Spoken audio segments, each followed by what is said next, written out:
스쿠버 다이빙 교육을 받으시거나 특정한 단체 다이빙이 아닌 경우 오후 한 3시쯤 되면 대부분 일과가 종료가 됩니다. 일정이 생각보다 심플하니 지루하게 들리실 수도 있는데요. 중간중간에 마사지도 불러서 받고 아름다운 바다 보면서 맥주 한잔 때리고 슬렁슬렁 이것저것 다니다 보면 이런 노을이 쫙 펼쳐집니다.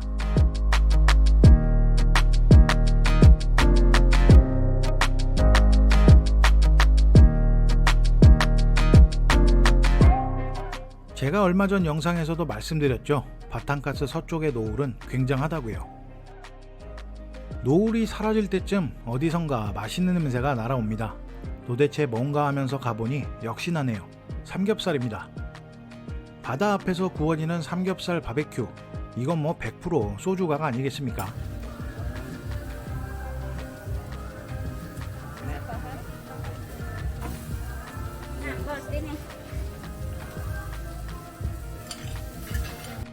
이 친구들 샵 이전하기 전부터 함께한 친구들 같은데 진짜 척하면 척입니다. 일도 잘하고요. 역시 이 친구들은 베테랑같이 보입니다.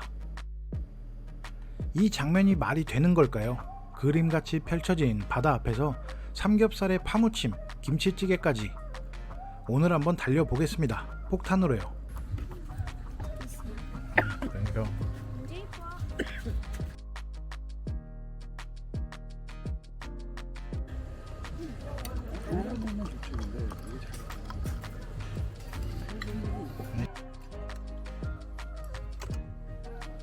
이렇게 저녁이 되면 본격적으로 술 한잔하는 타이밍이 오는데요.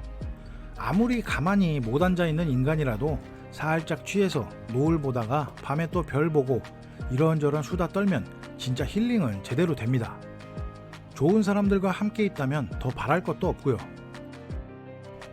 오늘 이 샵에는 한국 사람보다 필리핀 손님이 더 많이 보입니다. 샵마다 특색이 있어서 뭐라고 정의는 할 수는 없지만 보통 한국 다이빙 리조트에는 필리핀 사람들은 그닥 많이 오지는 않거든요. 오늘 저도 한국에서 오신 한 분과 같이 다이빙을 했는데 저희 팀과 그분을 제외하면 전부 외국인 필리핀 사람들이더라고요. 하늘길이 열려서 마닐라와 클락 쪽에는 한국 관광객들도 많이 보이고 뉴스에서는 뭐 필리핀 입국 외국인 중에 2등이 한국인이다 라고 외쳐대는데 아직까지는 뭐 다이빙 하시는 분들은 그닥 많이 움직이지는 않으신 것 같네요.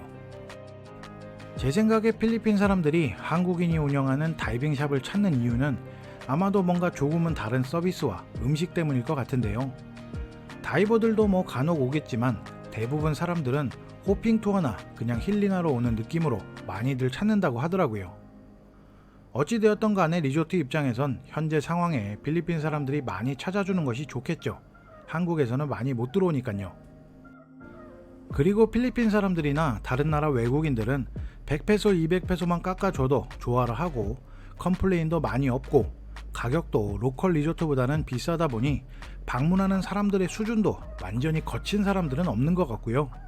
가족 단위나 아니면 커플 이렇게 조용조용 다니는 사람들이 많이 보입니다.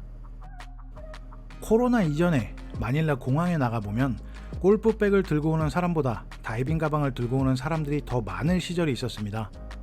10여 개의 리조트가 있는 이곳도 마찬가지였고 민도로 사방도 마찬가지로 손님이 너무 많아서 방 예약이 힘들 때도 많았거든요. 저도 10여 년 전 다이빙 샵에서 일도 해봤고 가이드도 해봤지만 특히나 다이빙하러 오는 한국 사람들 중에는 간혹 몇몇 엄청난 진상 손님들이 방문을 합니다. 이런 사람들을 보면 필리핀 땅을 딱 밟는 순간 모든 걸 내 마음대로 할 수 있다는 자신감이 보인다고 할까요? 갑자기 왕으로 빙의하는 사람들이 간혹 나타납니다. 물론 전부 다 그렇다는 건 아닙니다. 간혹 보입니다. 이런 분들이요. 손님을 인솔하는 몇몇 가이드 하시는 분들, 물론 뭐 인솔하는 가이드니까 고객분들 만족시켜줘야 되는 건 당연한 거죠. 물론 컴플레인도 할 수 있고 요구사항을 당연히 말할 수도 있지만 조금 상식에 벗어나는 행동을 하는 사람들이 의외로 좀 있습니다. 예를 들면 망고가 달지 않고 왜 신맛이 나냐, 다시 사와라 하는 사람도 있고요. 아침에 자기 밥 위에 계란 후라이 올려놔라, 그리고 계란 후라이 노른자 위에는 꼭 검은 깨를 뿌려라, 이런 분도 있고요. 또 늦게까지 술 먹는 것 같아서 콩나물국이나 북어국 해장하라고 다음날 아침에 주면 그거 보는 순간 나는 짬뽕 아니면 안 먹는다, 다시 얼큰하게 끓여와라 라는 분들도 있습니다. 그리고 뭐 본인이 방에 과자나 과일 풀어 헤쳐놓고 개미가 모여드니까 개미 나와서 방 바꿔줘라, 이런 건 뭐 귀여운 편에 속하고요. 조금 더 딥해지면 샵 여자 직원들한테 술 따르라고 하고 아주 거북한 발언들을 하는 사람도 굉장히 많습니다. 그리고 자기가 새벽까지 술 마시니까 한국 사장이나 한국 직원은 내가 다 마시고 방에 들어갈 때까지 퇴근하지 말고 대기해라. 그리고 마사지 불러서 그냥 마사지만 받으면 되는 걸 마사지사 성희롱하다가 경찰 오는 것도 저는 봤습니다. 다이빙 할 때도 마찬가지입니다. 입수 전에 자기 장비 체크하지 않고 내 장비 없으니까 배 돌려라 하는 사람도 있고요. 물에 입수한 후에 공기통에서 이상한 냄새 나니까 난 물 밖으로 나가야겠다 하고 혼자 유유히 사라지는 사람도 저는 봤습니다. 다이빙은 팀 운동입니다. 가이드나 인솔 강사의 말이 절대적이고요. 잘난 척 한다고 되는 운동도 아닙니다. 철저하게 계획대로 움직여야 되는 운동이라서 특이점이 없는 이상 인솔자의 인솔을 따라야 하는데요. 물속 길도 모르면서 여행 온 강사가 자기 팀과 함께 인솔자 따라가지 않고 그냥 유유히 자기 맘대로 사라져버리다가 사고 나는 경우도 저는 봤습니다. 술에 반쯤 취해서 다이빙하는 사람도 봤고요. 보고 있으면 뭐라 할 순 없지만 참 많이 아쉽죠. 그래서 다이빙 전에 면책 동의서라는 게 필요한 거고요. 좋은 분위기에서 휴가를 보내다 간다면 참 기분 좋고 서로 재미있는 여행이 될 텐데, 또 어련히 알아서 잘 대접해 줄 텐데 간혹 나타나는 이런 분들 보면 참 아쉬울 때가 많습니다.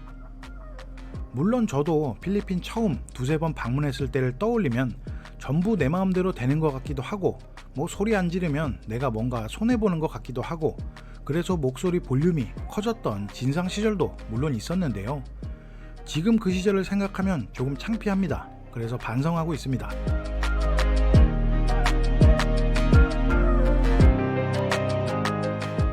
오늘은 다이빙 여행에 대한 이런저런 이야기를 한번 해봤는데요. 저는 다이빙을 목적으로 이곳을 방문했지만 굳이 다이빙을 하지 않더라도 호핑 투어, 윈드서핑, 프리다이빙 등 참 즐길 거리도 많고요.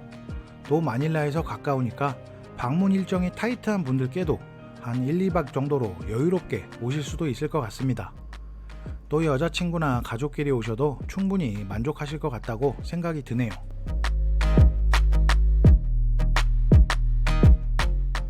빌피디의 3년 만의 휴가 영상을 한번 보셨습니다. 한국도 휴가철이 이제 다가오고 있는데 해외여행을 준비하시는 분들과 이미 떠나신 분들 모두 안전하고 기분 좋은 여행 되시기 바라고요. 오늘도 필피디의 부족한 영상 시청해주셔서 감사드립니다. 좋은 하루 되시기 바랍니다.